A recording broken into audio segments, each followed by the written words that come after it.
여러분, 우리가 이 땅을 살아가다가 보면 삶의 절망과 좌절과 낙심의 순간을 경험하게 되죠. 우리가 우리 힘으로 어찌할 수 없는 그 삶의 상황에, 그 어려움에, 그 곤고함에 빠지게 될 때 우리가 과연 무엇을 할 수 있고 또 우리가 믿음 안에서 어떤 선택을 행할 수 있을까를 오늘 본문의 말씀을 통해서 좀 살펴보려고 합니다.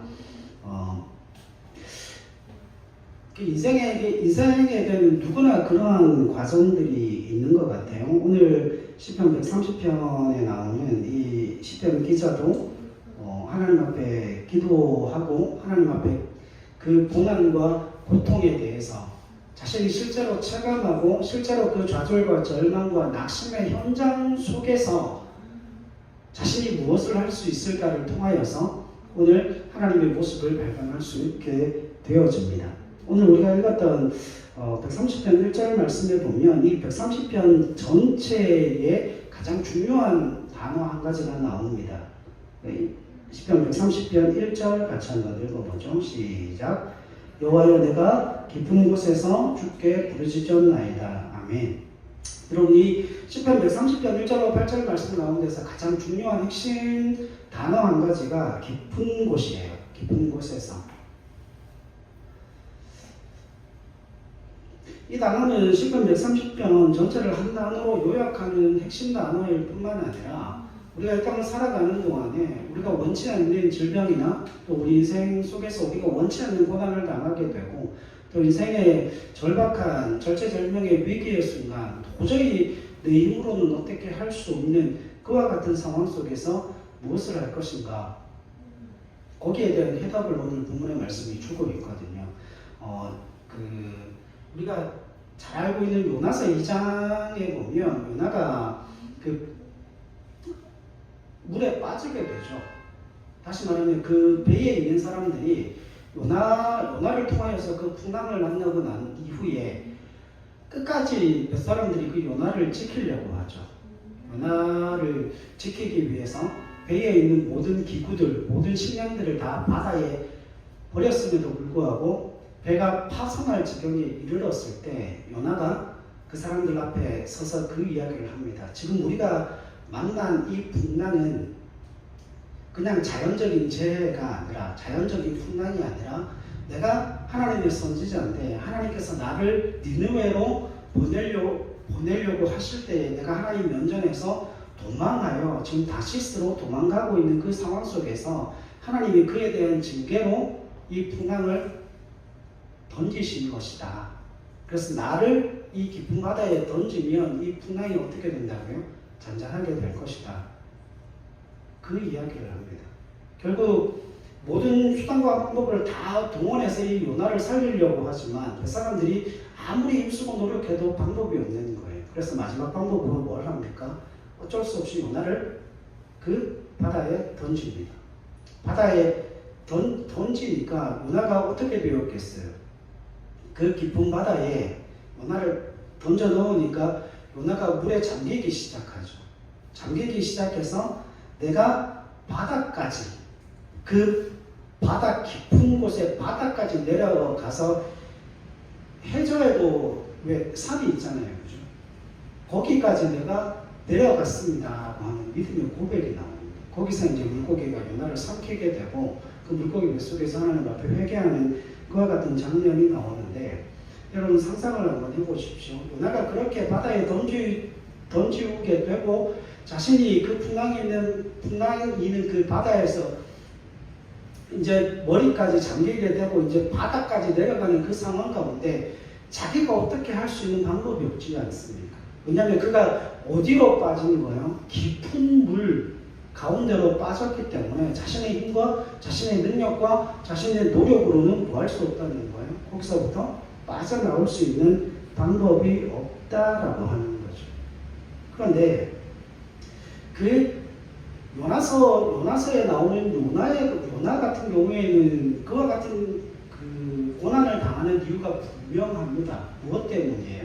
하나님의 선지자가 하나님의 말씀에 대해서 거역하고 반역함을 통하여서 하나님이 원하시는 방향과 전혀 반대 방향으로 간 결과로서 그 고난이 주어졌죠. 그래도 오늘 시편 130편에 나와 있는 이 시인의 고백은 하나님의 백성이라면 누구나 겪을 수 있는 보편적인 체험을 이야기해 주고 있습니다.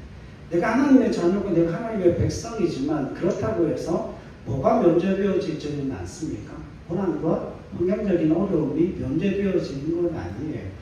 우리도 동일하게 그와 같은 어려움을 당하지만 그 어려움 속에서 과연 내가 그 하나님을 향한 태도를 어떻게 취해야 하며 내가 과연 누구를 의지할 수 있으며 그 의지함의 결과가 무엇인지를 성경 속에서 확인을 하려고 그러는 거죠. 자, 그런데 여기에 우리가 한 가지 기억해야 될 게 있습니다. 결국 하나님의 은혜가 주어질 때 하나님께서 말씀하실 때 그 말씀 자체가 여러분 과거를 살았던 신앙의 선배들 있죠. 과거를 살았던 그 신앙의 선배들의 그 믿음의 유산 속에서 오늘 본문의 말씀이 주어지고 있다는 겁니다. 그게 굉장히 중요한 메시지예요. 내가 뭐 했다는 겁니까? 그 과거에 너희의 조상, 너희의 믿음의 선배들의 그 환난과 고난의 현장에도 나는 여전히 그들을 건지고 구원하고 그들에게 땅을 허락하고 그들이 이전에 그 험악한 절체절명의 위기의 순간에 나는 그들을 건져낸 하나님이다. 그 하나님이 지금 누구에게 이야기하신다는 거예요? 시편 기자에게 이야기하신다라고 하는 거죠. 그러니까 오늘 이 시편 130편 말씀을 살펴보면서 한 가지를 반드시 기억하셔야 합니다. 그게 뭐냐면 과연 이 시편의 기자가 그 하나님을 믿고 신뢰하는 근거가 무엇인지를 발견할 수 있어야 하는 거예요. 예수 믿는 하나님의 사람들 중에 이유와 근거와 내용 없이 믿음 생활을 하시는 분들이 꽤 많습니다. 예를 들면 이런 거예요. 여러분, 우리가 고난을 당하고 어려움을 당하면 그 고난의 문제와 어려움의 문제가 어디에 있을 때 빨리 해결되어질까요? 예배에 있을 때, 기도의 현장에 있을 때요. 하나님 안에 있을 때 그 문제가 해결되어지는데 제가 부교육자 25년 해본 그 결과로 대부분의 성도들은 교회 안에서 회복을 원하지 않습니다. 대부분 교회 안에서 상처를 받으면 교회를 떠납니다. 그리고 그 상처가 아물 때까지 교회를 안 와요. 그 상처가 다 아물었을 때 다시 교회로 돌아오는 모습을 발견할 수 있게 됩니다. 근데 그 상처가 아물었을까요? 아니요. 왜냐하면 분명한 이유 한 가지가 있는데 하나님이 우리를 치유하시고 치료하시고 고치시는 하나님이라고 하는 그 믿음에 대한 신뢰가 없어요. 그래서 그 치유의 현장을 떠나서 뭐를 기대합니까?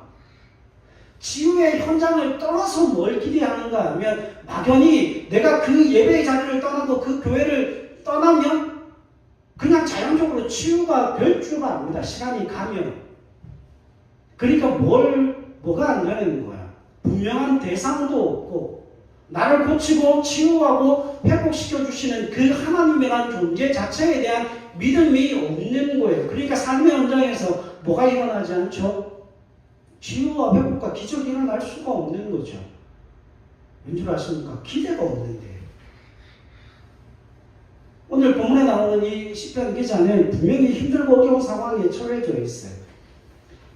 여호와여, 내가 깊은 곳에서 주께 부르짖었다라고 이야기하는데 여기서 깊은 곳이라고 하는 그 단어가 히브리어로 마아마킴이라고 하는 단어예요.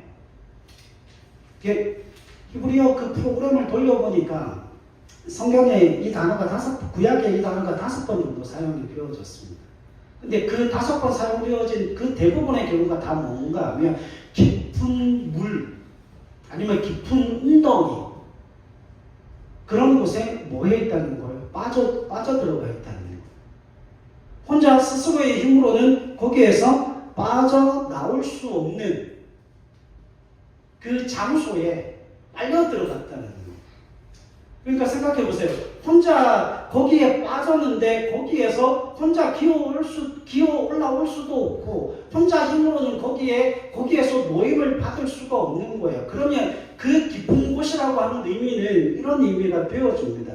성경에서 흑암과 침묵과 고독의 장소가 되어지는 거예요. 근데 그 흑암과 침묵과 고독의 장소에서 내가 내 힘으로는 뭐 할 수 없다고요? 빠져나올 수 없는 장소를 이야기합니다. 그러니까 거기에 빠지게 되면 결과적으로 뭐가 발생합니까? 좌절과 절망과 낙심밖에는 없는 거예요. 그게 환경적인 어려움이 되어질 수도 있겠죠. 근데 문헌을 살펴보니까 여러분 고대 근동 아시아의 무덤을 그런 형태로 만들어요. 깊은 웅덩이 형태로 만들어요. 그래서 깊은 웅덩이나 함정의 형태로 그 무덤을 만들어 놓기 때문에 거기에 빠지면 뭐 할 수 없다는 거예요? 살아나올 수 없죠. 살아나올 수 있는 가능성이 희박한 거예요. 여러분 TV에 보면 피라미드 보셨죠? 피라미드가 뭐예요? 무덤이잖아요. 피라미드에 들어가면 길이 미로처럼 나 있습니다. 길이 미로처럼 나 있을 뿐만 아니라 거기에는 여러 가지 함정들이 마련되어져 있어요.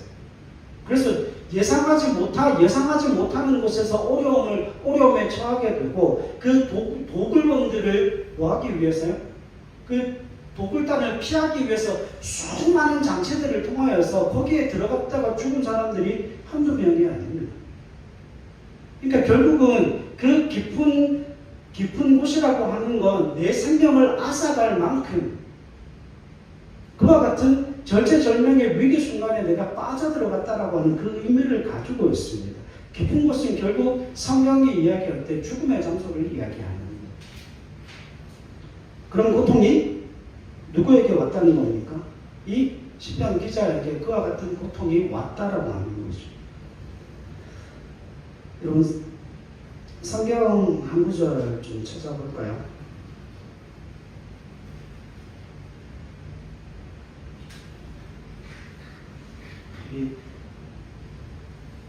시편 65편을 한번 보세요.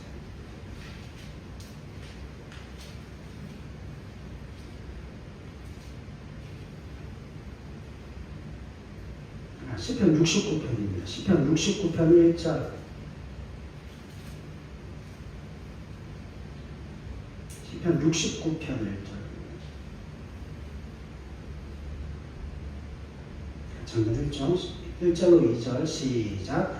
하나님이여 나를 구원하소서. 물들이 내 영혼에까지 흘러 들어왔나이다. 나는 설 곳이 없는 깊은 수렁에 빠지며 깊은 물에 들어가니 큰 물이 내게 넘치나이다. 아멘. 지금 이게 다윗의 시 인도자를 따라 소사님에 맞춘 노래, 그러니까 다윗이 쓴 시편이라고 하는 거죠. 그러니까 다윗이 그 당시에 왕이었잖아요. 다윗이 그 당시에 왕이었는데 다윗이 지금 뭐라고 고백하고 있죠? 하나님이여 나를 구원하소서. 물들이 내 영혼에까지 흘러 들어갔나이다. 나는 설 곳이 없는 어디에 빠졌어요? 깊은 수렁에 빠졌다는 거죠.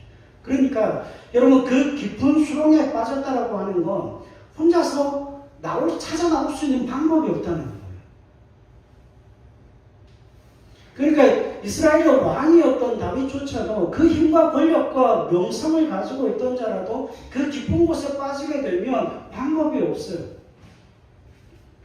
그러면 그와 같은 고난의 현장 가운데 그 깊은 곳에 그 인생의 절벽에 절체절명의 그 위기의 순간에 우리는 무엇을 어떻게 해야 하는 걸까요? 다시 시편 130편으로 가겠습니다. 시편 130편 1절 다시 한번 읽죠. 시작. 여호와여 내가 깊은 곳에서 주께 부르짖었나이다. 여러분 그와 같은 고난의 현장 가운데 인생의 절벽을 맞닥뜨리게 되고 내가 그것을 뚫고 갈 수 있는 힘과 능력이 없다는 걸 내가 인식하게 되면 그때는 뭐 해야 되는 겁니까? 부르짖어야 하는 거예요. 그런데 지금 그 부르짖음이 뭐는 아니에요. 그 부르짖음이 막연한 부르짖음이 아니에요. 다윗도 마찬가지고 지금 이 시편 130편에 나와 있는 이 시편 기자도 마찬가지고 그 부르짖음의 대상이 분명합니다. 여호와여 나를 구원하소서. 여호와여 내가 깊은 곳에서 누구한테 부르짖습니까? 주께 부르짖나이다. 여러분 물에 빠지면 사람들이 뭐라도 잡는다고 그러죠. 지푸라기라도 잡는다고 그러죠. 여러분 물에 빠져서 지푸라기를 잡으면 살아요, 죽어요? 죽습니다. 여러분 물에 빠져서 지푸라기라도 잡는 그 심정을 가지고 지금 이 시편 기자가 부르짖고 있는 게 아니에요. 왜냐하면 생각해 보십시오. 시편 기자가 살고 싶어서 부르짖습니까? 아니면 그렇게 부르짖어도 본인이 죽는다는 걸 알고 부르짖는 겁니까? 살고 싶어서 부르짖는 거예요. 그러면 지푸라기를 잡으면 됩니까? 안 됩니까? 지푸라기를 잡으면 안 됩니다. 자신을 구원하고 자신을 능히 살려줄 그 대상을 향하여서 분명히 부르짖어야 하는 거예요. 이해가 되십니까? 그러니까 지금 여호와여라고 부르짖고 있고 주님께라고 부르짖고 있는 겁니다. 다윗도 마찬가지고 지금 시편 130편에 나와 있는 이 시편 기자도 그와 같은 기가 막힌 웅덩이에 내가 빠졌는데 그 기가 막힌 웅덩이에서 벗어날 수 있는 방법이 없는데 나는 그 힘과 능력을 가지고 있지 않지만 그러나 하나님은 내가 믿고 따르고 섬기는 하나님은 나를 그 기가 막힌 구덩이에서 능히 건져 구원하실 수 있는 하나님이라고 하는 그 사실을 이 사람이 이미 알고 있는 겁니다. 그래서 다른 누군가에게 그 도움을 요청하지 않아요. 다른 누군가에게 도움을 요청하는 것이 아니라 분명한 목적을 가지고 하나님 앞에 뭐하고 있습니까? 도움을 구하고 있습니다. 여러분 2절 보십시오. 2절에 보면 들으시고 귀를 기울이시는 하나님의 모습이 나타납니다. 1절 시작. 주여 내 소리를 들으시며 나의 부르짖는 소리에 귀를 기울이소서. 아멘. 여러분 하나님이 귀가 먹었나요? 하나님이 우리의 소리를 못 들으시는 건가요? 그래서 우리가 부르짖는 겁니까? 아니에요. 지금 이 1절과 2절 가운데 이 시편 기자가 우리한테 이야기하고 싶은 게 있어요. 여러분 어떤 사람이 부르짖습니까? 절박한 사람이 부르짖어요. 신약에 보면 혈루증 여인, 소경 바디메오, 38년 된 병자는 그냥 자신이 병들어 누워있는데 누가 찾아가신 거예요? 주님이 찾아가신 거죠. 그러나 이 혈루증 여인과 수르보니게 여인 그리고 바디메오 같은 경우에는 주님이 가시는 그 길 가운데 가시던 그 길을 멈춰 세운 거예요. 그 발걸음을 멈춰 세운 겁니다. 왜요? 여러분 그 상황이 녹록지 않다는 걸 아시지 않습니까? 그들이 멀쩡하게 사람들 앞에 왔다가는 그 당시에는 돌에 맞아 죽습니다. 정결법에 의하여서 그들이 돌에 맞아 죽을 상황이에요. 그런데 뭐하고 있죠? 그들의 간절함이 예수님의 그 발걸음을 멈추게 했다는 거죠. 여러분 130편 1절과 2절 말씀 가운데서 우리가 기억해야 될 한 가지가 있습니다. 포장하지 말라는 거예요. 여러분 부르짖을 만큼 절박하고 힘들고 고통스러운 그 상황 자체를 뭘로 포장하지 말라는 거예요. 나는 괜찮아. 여러분 울어도 뭐 할 판에 왜 웃고 다니냐는 거죠. 여러분 교회 와서 우는 사람들 보셨습니까? 그런 분들 보신 적 있습니까? 여러분 교회에 와서 울면서 교회를 와야 될 상황인데 그런 사람들이 그런 삶의 형편을 다 알고 있는데 그런 사람들이 교회에 와서 웃고 있습니다. 이게 도대체 무슨 경우죠? 울어야 될 사람들이 교회에 와서 웃고 있어요. 여러분 멀쩡해요. 그냥 아무 일 없다는데 예배 드리고 가서 집에서 울고 있습니다. 왜 아무도 보지 않는 곳에서 울고 있어요?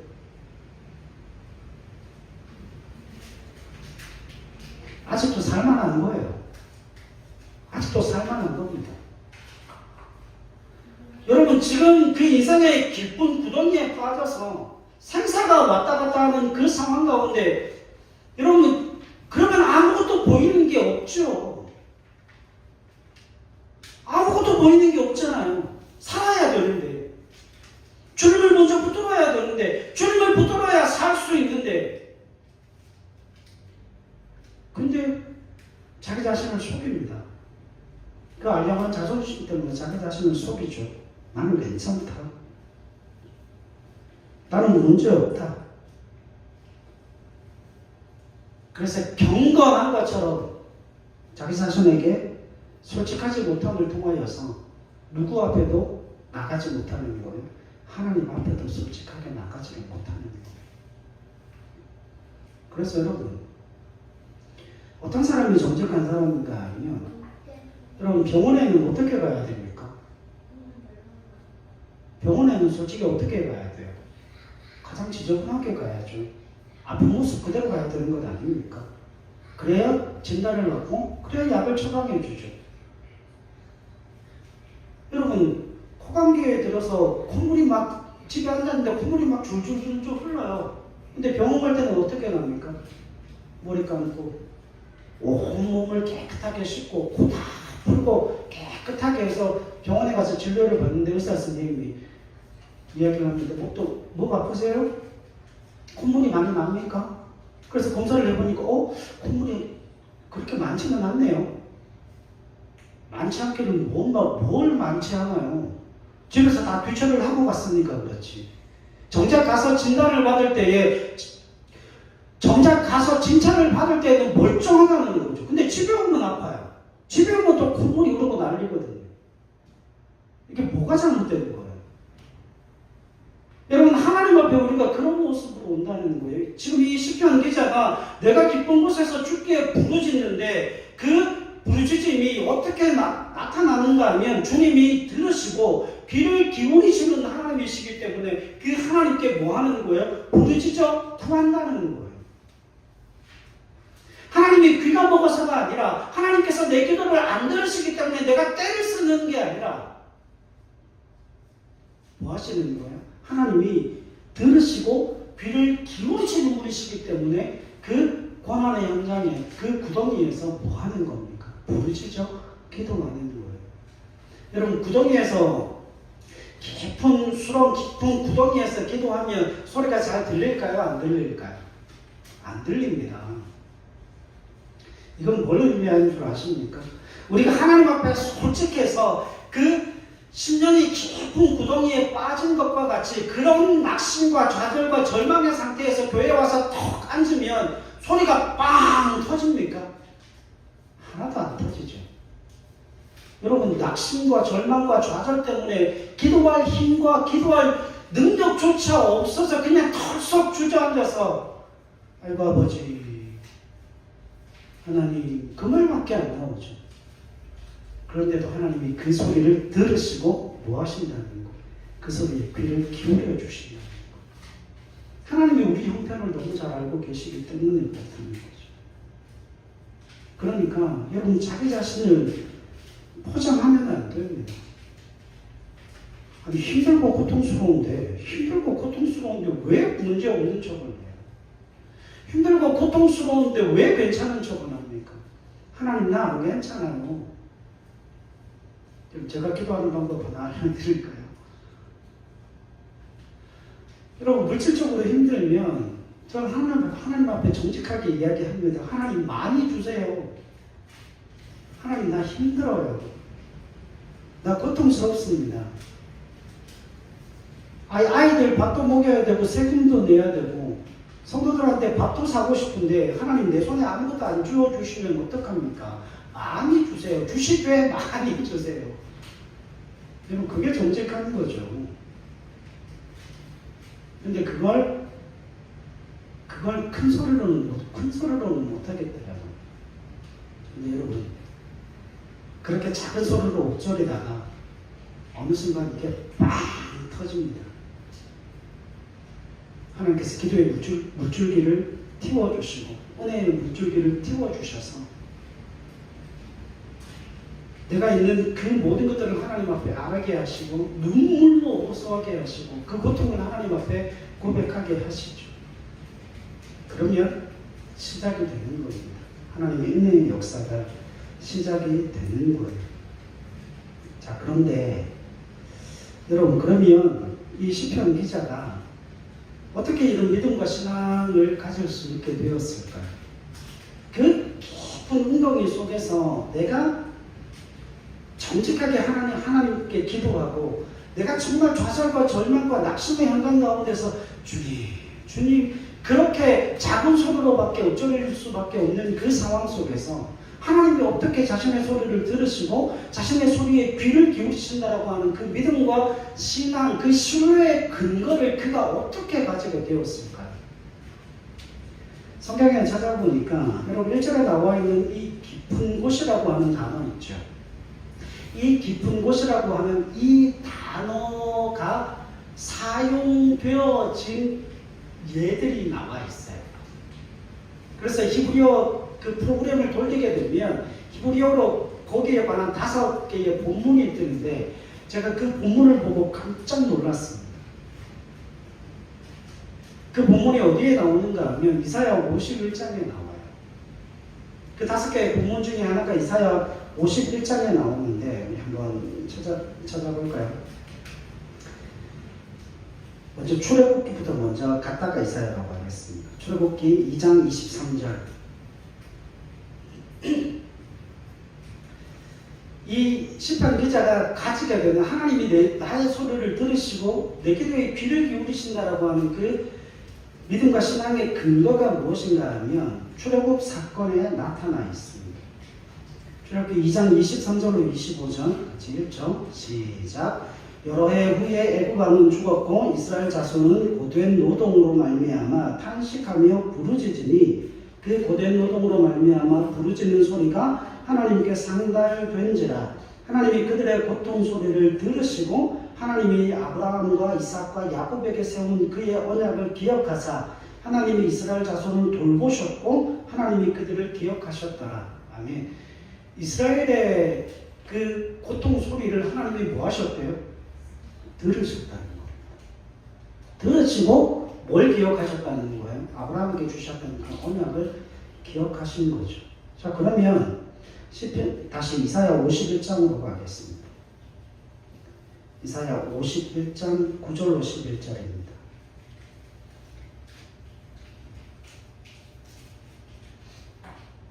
같이 읽을까요? 시작. 여호와의 팔이여 깨소서 깨소서 능력을 베푸소서 옛날 옛시대에 깨신 것 같이 하소서. 라합을 점이시고 용을 찌르신 이가 어찌 주가 아니시며 바다를 넓고 깊은 물을 말리시고 바다 깊은 곳에 길을 내어 구속받은 자들을 건너게 하신 이가 어찌 주가 아니시니까. 여호와께 구속받은 자들이 돌아와 노래하며 시온으로 돌아오니 영원한 기쁨이 그들의 머리 위에 있고 즐거움과 기쁨을 얻으리니 슬픔과 탄식이 달아나리이다. 아멘. 여러분 9절로 11절 이 말씀이 무슨 사건이에요? 홍해를 건넌 사건이에요. 자, 홍해를 건넌 사건인데 10절에 보면 바다를 넓고 깊은 물을 말리시고 바다 뭐가 나와요? 깊은 곳. 여러분 이 바다 깊은 곳이라고 하는 이 깊은 곳이라고 하는 단어가 시편 130편 1절에 나오는 그 깊은 곳과 같은 단어예요. 그러니까 지금 이 시편 기자가 무엇을 근거로 하나님이 내 기도 소리를 들으시고 나의 부르짖음에 귀를 기울이신다라고 하는 그 믿음과 신앙의 근거가 어디에 있어요? 하나님이 그저 하늘에 계신 분이 아니고 이스라엘 백성들을 뭐 하시는 거예요? 그 하나님께서 이스라엘과 홍해 바다를 건널 때에 친히 오셔서 하나님이 그 홍해 바다를 가르시고 그 홍해 바다 밑에 있는 그 길을 누가 만드시는 거예요? 하나님이 친히 만들어 이스라엘 백성들을 인도하고 그 홍해를 하나님과 이스라엘이 함께 걸어갔다는 거예요. 그러니까 지금 이 출애굽 그 홍해를 건넌 그 사건이 이 시편 기자에게 있어 무슨 의미를 가지고 있는가 하면, 하나님은 단순히 우리의 기도를 멀리서 들으시고 하나님의 종들을 보내시는 분이 아니라 하나님이 친히 내가 있는 그 깊은 곳으로 오셔서 나의 부르짖음을 뭐 하십니까? 들으시고 나의 간구에 귀를 기울여 주심으로 말미암아 하나님이 친히 그 깊은 곳에서 나를 건져내시기 위해 앞서 길을 만들어내시는 하나님이시라는 그 사실이에요. 무엇을 통해서요? 역사적인 홍해 도하 사건을 통하여서 이 시편 기자가 그 믿음과 신앙의 근거를 가지게 되었다라고 하는 겁니다. 하나님은 이스라엘 백성들에게 길을 만들어내시는 분이시오, 그 백성과 함께 깊은 곳을 걸어가시는 하나님이시라고 하는 거죠. 자, 이게 뭐예요? 이게 구원이고 이게 성육신이에요. 하나님이 이 땅 가운데 육신의 몸을 입고 이 땅 가운데 오셨고 친히 우리의 죄악 가운데 들어오셔서 우리와 함께 그 죄악된 인생을 걸으심으로 말미암아 우리를 그곳으로부터 건져 구원하신 하나님이시라고 하는 거죠. 그래서 시인이 그렇게 하나님 앞에 부르짖을 수 있는 겁니다. 그 고통과 그 깊은 흑암 가운데, 그 고독의 현장 가운데, 그 자신의 생명이 위협을 받는 그 상황 속에 하나님, 나를 도와주십시오. 하나님, 내게 오십시오. 하나님, 내게 은혜를 베풀어 주십시오. 길을 만들어 주십시오. 그 하나님의 이름을 높일 수 있고 그 하나님께 도움을 요청하며 하나님 앞에 은혜를 구할 때에 하나님이 그를 홀로 내버려 두지 아니하시고 백성의 부르짖음을 듣고 내려오시는 하나님, 그들을 깊은 곳으로부터 인도해 내시기 위하여서 그들의 삶의 길을 뭐하시는 분이요?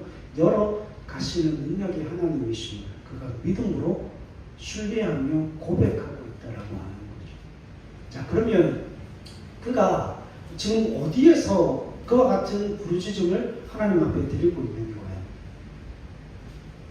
깊은 운동이에요. 생사가 오가는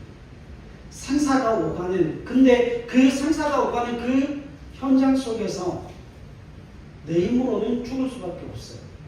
방법이 없어요. 나는 길이 없어요. 그 자리에 누가 오시는 거예요? 하나님이 오십니다. 하나님이 오셔서 길을 내십니다. 하나님이 오셔서 생명의 은혜를 만들어내십니다. 하나님이 오셔서 그 흑암을 빛으로 만들어내시고 죽음을, 사망을 생명으로 만들어내시는 그 은혜의 역사를 보여주신다라고 하는 겁니다. 자, 그러면 여러분, 여호와 하나님이 도대체 여호와 하나님이 어떤 분이시기에 그런 일들을 행하시는가? 그게 중요한 문제 아닙니까? 여러분, 아버지가 돈이 아무리 많으면 뭐합니까? 아들에게 줄 마음이 없는데, 여러분, 부모가 아무리 많은 재산과 부모가 아무리 많은 힘과 능력을 가지고 있다 할지라도 그걸 자녀에게 물려줄 마음이 전혀 없어요. 자녀들로 하여금 그걸 사용할, 자녀들이 그걸 사용하는 것에 있어서 그걸 기쁨과 즐거움으로 누리지 못한다면 부모가 얼마나 많은 재산을 가지고 있든지 그게 자식에게 무슨 도움이 됩니까? 아무런 의미가 없죠. 근데 지금 이 시편 기자는 그와 같은 상황 속에 도대체 이 시편 기자가 경험하고 이 시편 기자가 알고 있는 그 하나님이 도대체 어떤 분이시길래 그는 그런 믿음과 신앙, 그 하나님에 대한 신뢰를 가질 수 있었을까? 성경이 이야기합니다. 시편 130편으로 가십시다. 4절 7절.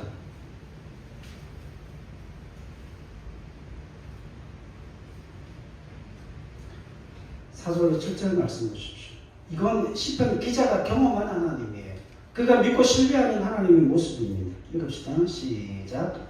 그러나 사유하심이 주께 있으면 주를 경외하게 하심이니이다. 나 곧 내 영혼은 여호와를 기다리며 나는 주의 말씀을 바라는도다.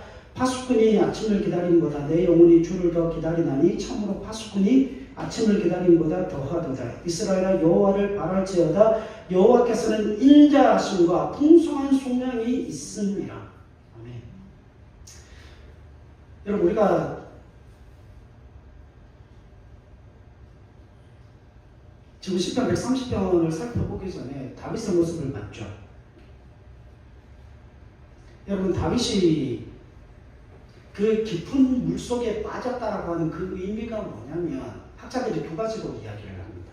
첫 번째는 솔로몬의 반역 때문에, 두 번째는 아도니아의 반역 때에 그 시편이 기록되어지지 않았겠나. 학설이 두 가지가 나타나요. 그런데 두 가지 다 뭐였습니까?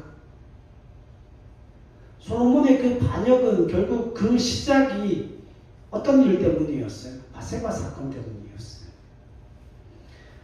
다윗이 하나님 앞에 범죄하고 난 이후에 그 징계와 형벌로서 그와 같은 일련의 사건들이 일어날 때에 다윗이 그 사실을 너무나 잘 알고 있었죠. 물이 내게로 흘러 들어와서 나를 온통 뒤덮었습니다. 하나님 내가 힘이 없습니다. 나는 범죄했습니다. 근데 다윗도 그렇고 이 시편 130편의 기자도 고백하는 게 뭡니까?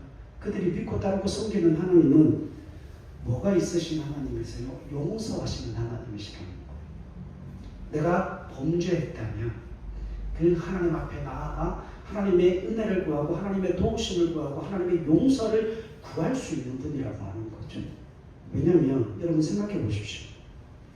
이스라엘 백성들이 출애굽하고 난 다음에 시내산에서 하나님으로부터 뭘 받아요? 율법을 받죠. 율법을 받고 뒤돌아서서 이 사람들이 뭘 하는가 하면 출애굽기 34장에 가면 이 사람들이 우상숭배를 합니다. 우상숭배를 하는데 그러면 우상숭배를 하면 뭐 해야 되겠어요? 다 죽여버려야 되지 않겠습니까? 근데 하나님이 모세를 향하여서 하나님 자신의 모습을 알려주시는데 나는 여호와로라 여호와로라 용서하고 노하기를 더디하고 인자와 자비를 베푸는 하나님이라. 하나님 자신을 그렇게 알려주시는 거예요. 하나님이 어떤 하나님이시라고요? 용서하시는 하나님이시라는 겁니다. 하나님은 거룩하신 분이세요. 하나님은 거룩하신 분이시기 때문에 그 거룩함을 이스라엘 백성들에게 적용하게 되면 이스라엘 백성들은 어떻게 됩니까? 하나님 앞에 형체가 없이 사라지게 됩니다. 그러나 그 하나님은 어떤 하나님이시라고요? 용서하시기를 기뻐하시는 하나님이시고 7절 보세요. 7절에 보면 여호와께서는 뭐가 많으시다고요? 인자하심과 풍성한 속량이 풍성하신 하나님, 인자하심과 풍성한 속량이 있는 하나님이기 때문에 이스라엘로 하여금 누구를 바라고 소망하라고 이야기를 합니까? 네? 여호와 하나님을 소망하라고 이야기하고 있는 거예요. 그러니까 여러분 아직은 내가 깊은 웅덩이 속에 놓여져 있지만 하나님은 내가 깊은 웅덩이 속에 놓여져 있다 할지라도 하나님은 내 기도를 들으신 나의 부르짖음을 들으시는 분이시고 귀를 기울이시는 하나님이실 뿐만 아니라 내가 있는 그 자리에 찾아 들어와서 길을 만들어내시고 생명의 구원의 은혜를 내게 베풀어 주시는 하나님이십니다. 그런데 그 하나님이 왜 그와 같은 일들을 행하시는가? 분명하죠. 하나님은 용서하시는 하나님이시고 인자를 베푸시는 하나님이시고 풍성한 속량으로 우리를 구속하시고 우리의 모든 삶을 회복시키는 하나님이시기에 우리는 그 하나님이 우리의 소망되어지심을 믿음으로 고백할 수 있게 되어진다고 하는 것이.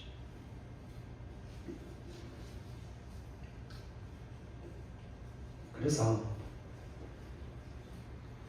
여러분 이 시편 130편에 나와 있는 이 시편 기자의 그 믿음과 신앙의 근거를 우리가 신학에서 찾아볼 수가 있어요. 신약 성경에서 가장 적나라하게 표현되어져 있는 성경 구절이 있습니다. 한번 찾아볼까요? 로마서로 가겠습니다. 로마서 8장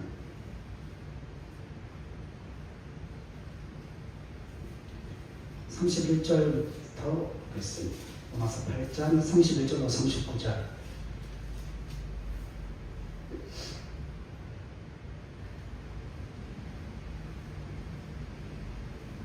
해봅시다. 시작. 그런즉 이 일에 대하여 우리가 무슨 말을 하리요? 만일 하나님이 우리를 위하시면 누가 우리를 대적하리요? 자기 아들을 아끼지 아니하시고 우리 모든 사람을 위하여 내주시니가 어찌 그 아들과 함께 모든 것을 우리에게 주시지 아니하겠느냐? 누가 능히 하나님께서 택하신 자들을 고발하리요? 의롭게 하신 이는 하나님이시니 누가 정죄하리요? 죽으실 뿐 아니라 다시 살아나신 이는 그리스도 예수시니 그는 하나님 우편에 계신 자요 우리를 위하여 간구하시는 자시니라. 누가 우리를 그리스도의 사랑에서 끊으리요? 환난이나 곤고나 박해나 기근이나 적신이나 위험이나 칼이랴.